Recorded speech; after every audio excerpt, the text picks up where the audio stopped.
But where I am is a top secret lab, a lab where high quality stem cell work is done, a lab in a corner of India, the location of which I cannot disclose. It does work which will change the way human beings view themselves.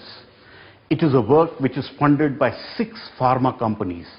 It is work which will change the way humans view themselves.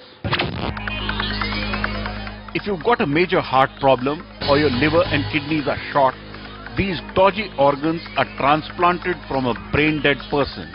Now all that organ transplant stuff is history. With this new stem cell research, the future is here in these labs. It's being codenamed FBT, Full Body Transplanting.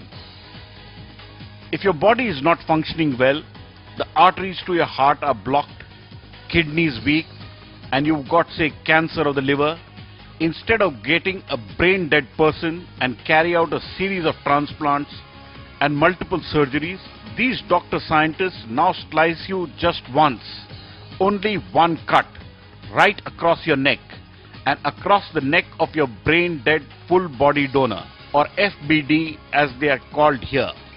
Then it's simple. They just take your head and place it on the donor's entire body.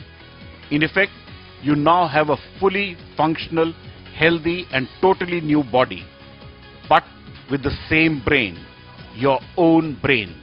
The breakthrough is due to advanced and sophisticated stem cell techniques that for the first time allow us to fuse, that is to join the bodies of 2 individuals.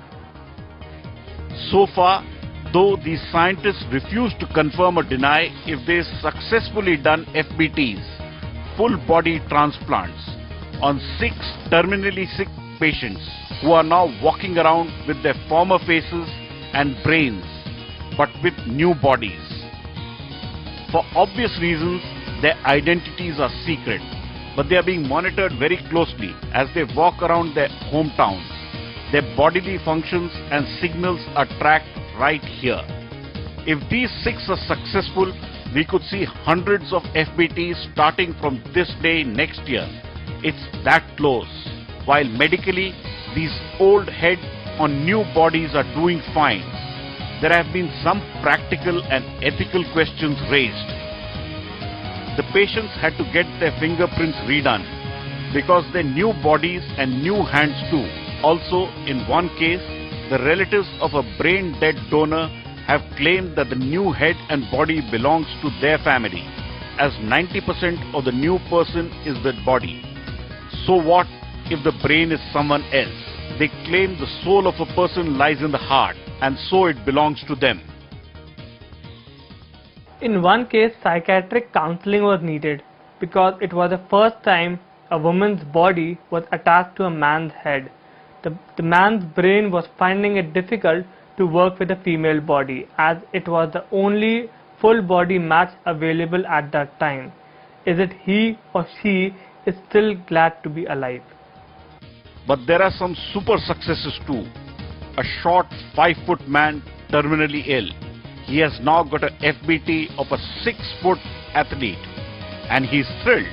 Also, a 70-year-old woman is ecstatic. She was lucky to get the body of a 21-year-old model who died in a car crash and was a perfect match. This whole body transplant opens up a whole new world. It throws up many ethical, religious and philosophical questions.